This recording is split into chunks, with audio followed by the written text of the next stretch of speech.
Hey guys, good morning, welcome back to my Bengali blog channel. কেমন আছো তোমরা সব? আশা করছি খুব ভালো আছো। আমিও খুব ভালো আছি। চলে এসেছি একটা নিউ ব্লগ নিয়ে তোমাদের কাছে। আশা করছি এই ব্লগটা তোমাদের খুব ভালো লাগবে। তো সকাল সকালে সবাই মিলে আমরা রেডি হয়ে গেছি।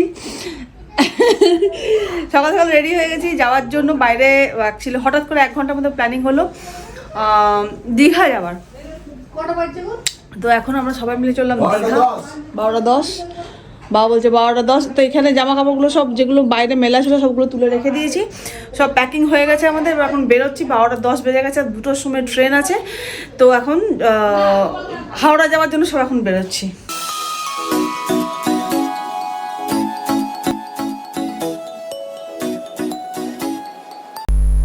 তো হাওড়া স্টেশন পৌঁছে গেলাম। আর হাওড়া স্টেশনে পৌঁছেই মন্ডাসের খুব খিদে লেগেছিলো, কোনো ভাত টাত কিছু খেয়ে বেরোয়নি। হঠাৎ করে প্ল্যানিংয়ে যা হয়, ভাত টাত কিছুই দুই ভাই খায়নি, তো দুজনে স্যান্ডউইচ খাচ্ছে।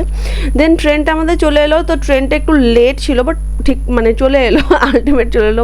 মন্ডাজরা খুব বিরক্ত হয়ে গেছিলো, কারণ ট্রেনটা এত লেট করছিল যে বলার নেই। আর রোদও ছিল প্রচণ্ড পরিমাণে, ওই জন্য আরও বেশি বিরক্ত হয়ে যাচ্ছিলো। আর ভিড়ও ছিল সেদিন প্রচণ্ড পরিমাণে। দেন আমরা সবাই ট্রেনে চেপে গেলাম। দেন আমরা দীঘার হোটেলে পৌঁছে গেছি। এটা দীঘার হোটেল, এখানে আমরা রুম বুক করেছিলাম। বাসু দেখাচ্ছে হোটেলে লাইটিং ফাইটিং। এইগুলো না মানে ভালো করে খুব একটা নিতে পারিনি, কারণ কি এত রাশ হয়ে যাচ্ছিলো। কারণ ইউ প্রচণ্ড তখন জ্বালাচ্ছিল, মানে বাসু যেটুকু পেরেছে সেটুকু নিয়ে নিয়েছে। বাসু নিজেকে একটু দেখে নিচ্ছে কেমন লাগছে না লাগছে। দেন পরের দিন সকালে আমি আর ইউ মানে সবাই মিলে বেরিয়ে গেছিলাম। আর ইউ একটা চশমা পরেছে বলে একটা পাশের একজন ভদ্রলোক বলছে এই হিরো আসছে হিরো। তো এখন আমরা সি বিচ চলে এসেছি। অ্যান্ড ইউ চশমাটা পরে দেখছে ভালো করে কোনখান থেকে ঠিকঠাক করে দেখা যাচ্ছে, ও মানে ঠিক ইয়ে করতে পারছে না। আর সি বিচে এসে ও ফার্স্টেই আমি গাড়ি চাপবো, আমি ঘোড়ায় চাপবো, আমি এই চাপবো। তো যাই হোক, ওকে ঘোড়াতে প্রথমেই চাপাইনি, প্রথমে গাড়িতে চাপানো হলো।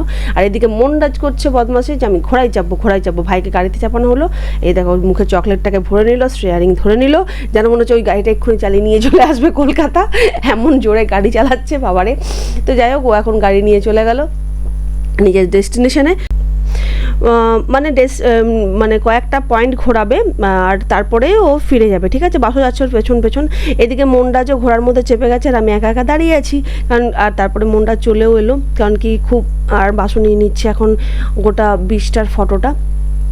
আর মন্ডাজকেও অনেকগুলো পয়েন্ট নিয়ে গেছিলো, তো অতগুলো মানে অত ভিডিওটা করিনি। আর এখন আর ভিড়ও ছিল, প্রচণ্ড পরিমাণে ভিড় ছিল। তো যাই হোক, প্রচণ্ড পরিমাণে রোড, তখন বাজছিল 10:30টার কাছাকাছি। তো আর আমি সব ভয়েস ওভার দিয়েছি, তার কারণ ওখানে না কোনো কিছু ভিডিও নিতে পারিনি, এত গান বাজছিল রবীন্দ্রসঙ্গীত। তো আমি মন্ডাজ ভাই বাসু সব বাসু সামনে ভিডিও করছে। আর ইউ মা সবাই মিলে এখন ফিরছি হোটেলের দিকে, কারণ কি মন্ডাজের খুব গরম লেগেছে। আর দুজনে দুটো গগলস পরে নিয়েছে, চশমা কিনে নিয়েছে। আর এই ফটফটি, এটাকে নাম বলে ওখানে ফটফটি। তো এই ফটফটিতে আমরা সবাই চেপে নিয়েছি। বাবা বলছে আমি ওইখানে পা ঝুলিয়ে বসবো, আমরা বলছি আমি আর মা বলছে আমরা পা ঝুলিয়ে বসবো। তো যাই হোক, এই ফটফটিতে আমরা সবাই চেপে নিয়েছি। এবার যাচ্ছি হোটেলের দিকে। তো মন্ডাজের খুব খুশি হয়েছে এটাতে চেপে, কারণ মন্ডাজের এটাতে কোনো দিন চাপিনি। আগেও অনেকবার গেছি, বাট আমরা কোনো দিন চাপিনি। আর আমারও খুব খুশি হয়েছি, কারণ কি ওইখানে পা ঝুলিয়ে বসতে পেরেছি বলে। যে আমি আর বাসু সামনে মানে মাঝখানে বসে নিয়েছে, বাসু আমি মা এই যে পা ঝুলিয়ে বসেছি। দিয়ে আমরা এখন ফটো তুলছি।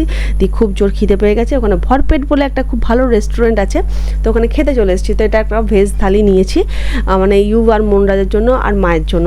এক্সট্রা ভাতও নিয়ে নিয়েছিলাম আর চিকেন। আর মা খেলো ইলিশ, ওগুলো কিন্তু থালির মধ্যে নেই ইনক্লুডিং, শুধু থালিটা আছে। থালির মধ্যে অনেক রকম সবজিপাতি দিয়ে থালিটা প্রিপেয়ার করা আছে। দেন এটা পরের দিন আমরা গেছিলাম ওল্ড দীঘাতে। এটা ওল্ড দীঘার সমুদ্র।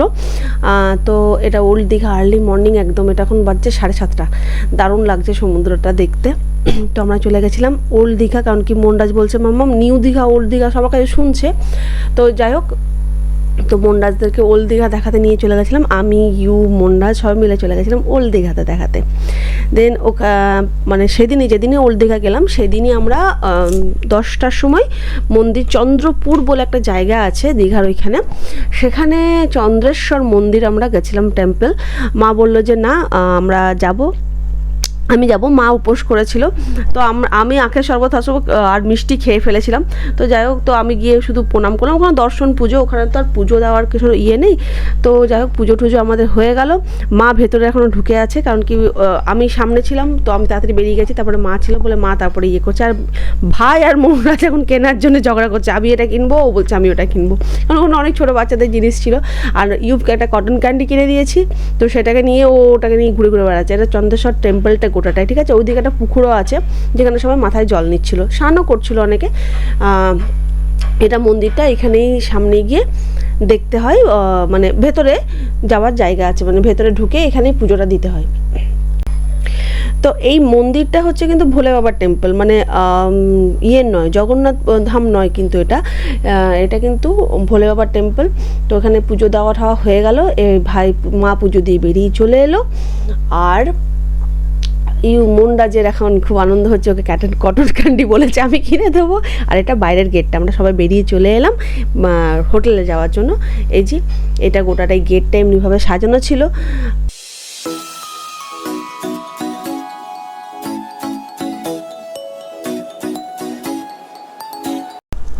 তো নেক্সট ডে এটা আমাদের ট্রেন ছিল কলকাতা আসা, তো 10:30টার সময় ট্রেন ছিল। তো ট্রেন যথারীতি লেট ছিল, 10:30টায় বলে 11টার সময় এসেছে। তো আমরা কলকাতা মানে বাড়ি ফেরার জন্য সবাই স্টেশনে চলে এসেছি। তো বাড়িতে এসে আমি কোনো ব্লগ করতে পারিনি, কারণ আমাদের সঙ্গে একটা মিস হ্যাপেনিং হয়ে গেছিলো, সেটা আমরা নেক্সট ব্লগে তোমাকে অবশ্যই বলবো।